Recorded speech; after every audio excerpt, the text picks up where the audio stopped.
Uma jovem cristã foi condenada à morte pelo próprio pai.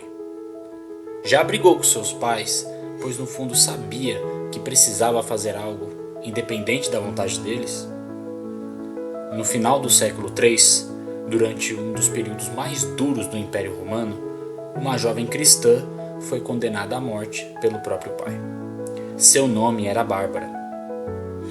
A tradição cristã preservou sua história ao longo dos séculos, especialmente na Idade Média, na obra conhecida como Legenda Áurea, compilada por Jacopo de Voragine no século VIII. Historicamente, sabemos pouco com certeza documental sobre sua vida.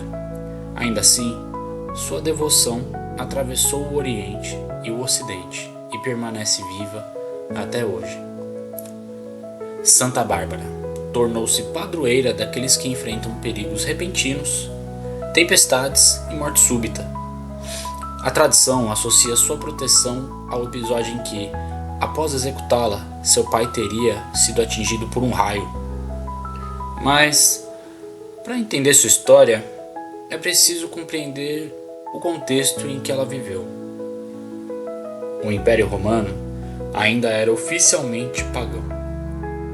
O cristianismo já se espalhava, mas não era legalizado. Recusar-se a oferecer sacrifício aos deuses não era visto como uma opção religiosa.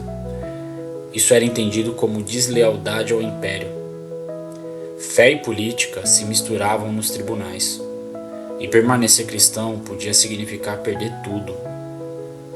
É nesse cenário que começa a história de Santa Bárbara. No tempo do imperador Maximiano, havia um homem rico chamado Dióscoro, que era pagão e adorava ídolos. Ele tinha uma filha chamada Bárbara, jovem de grande beleza, e por temer que alguém a visse e a desejasse em casamento, mandou construir uma torre alta e forte e ali a mantinha encerrada, presa. Muitos príncipes vieram pedir sua mão. Dióscoro foi até ela e perguntou qual era a sua vontade. Bárbara respondeu que não queria casar e que não tinha esse desejo em seu coração. Algum tempo depois, enquanto o pai viajava, Bárbara desceu da torre para observar uma obra que ele mandara fazer, e era uma cisterna. Ao olhar a construção, percebeu que haviam feito apenas 2 janelas e perguntou aos trabalhadores por que não haviam feito mais. Eles disseram que assim fora ordenado por seu pai. Então Bárbara mandou que fizessem uma 3ª janela. Eles temeram desagradar Dióscoro, mas ela prometeu defendê-los. E assim, a 3ª janela foi construída. Quando Dióscoro voltou e viu 3 janelas na torre, ficou indignado e perguntou quem havia dado aquela ordem. Os trabalhadores disseram que fora sua filha.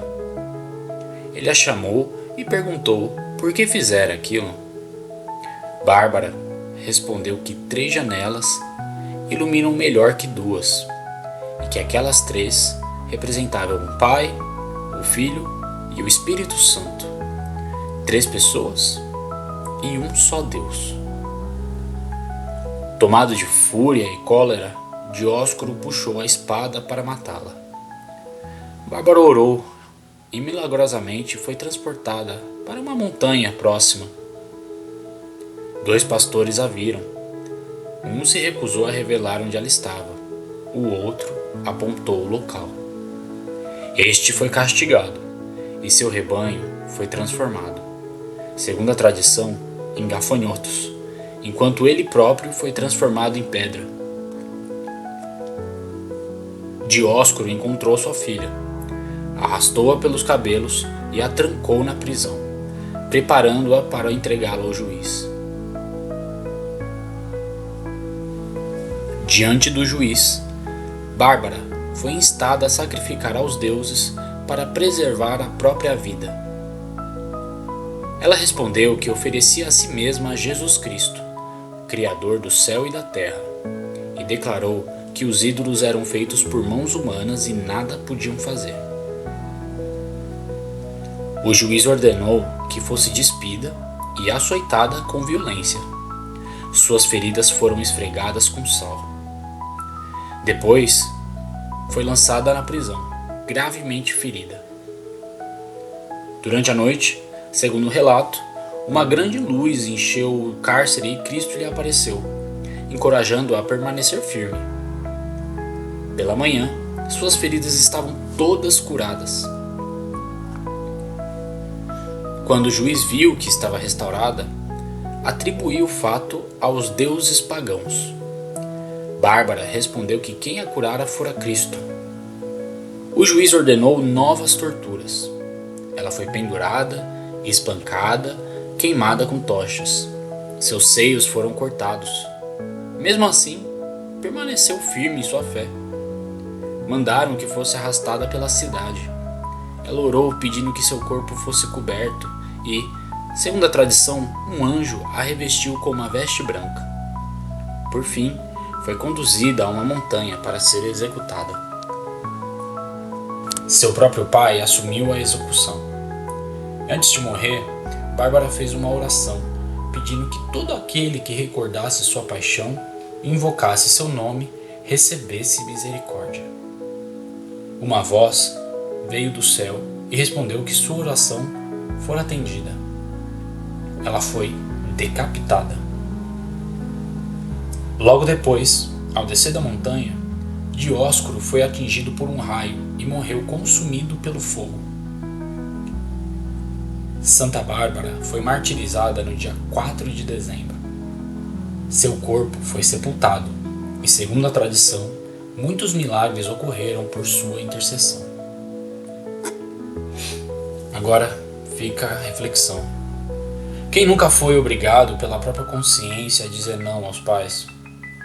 Não porque não os amamos, não porque nós não os queremos bem, mas sim porque não aguentava mais ser omisso diante da própria consciência que é formada à luz de Cristo.